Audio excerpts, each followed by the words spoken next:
Well, the town of Gilbert could soon see some new regulations surrounding e-bike and motorbike use. The council's talking about just some different ways to improve bike safety in the community because there are more and more young riders out there on the streets. You may have noticed them too. So many. And honestly, it's one of those things where they're trying to put the toothpaste back in the tube because it's getting a little bit out of hand. We've got 12 News journalist Jen Walsh. She joins us now live from the studio. Jen, this is something that you and I talk about living over in the East Valley, these e-bikes and these children who are using them. And it sounds like they're trying to finally put some parameters around it. Absolutely they are, because as you guys know, a lot of them are like motorcycles. So there could be changes surrounding helmets and ages when using e-bikes and motorbikes.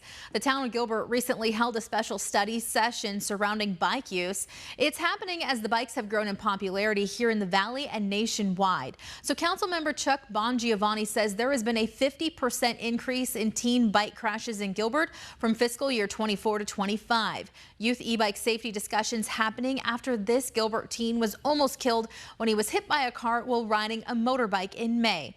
Bongiovanni and Gilbert neighbors say there's a problem with youth dangerously riding them that need a license, registration, and insurance. So the town is looking at making changes. Bongiovanni says he'd like to see an ordinance where bike shops are required to share rules surrounding underage bike use with buyers. The town also looking at City of Scottsdale code prohibiting children younger than 16 from using certain classes of e-bikes. And Bongiovanni says he's calling for a bike helmet requirement for riders 18 and younger. Realistically, how far out do you think something like that is from potentially passing?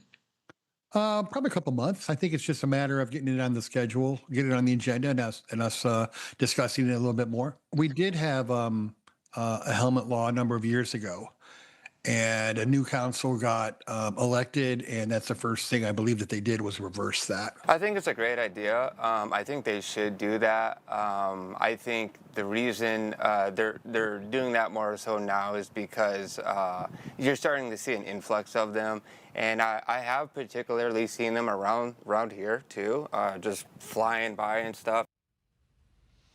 Yep, not hard to miss out in the East Valley. Really, we know this is an issue nationwide, though. So Bongiovanni says the town is working on scheduling the next meeting surrounding e-bike changes.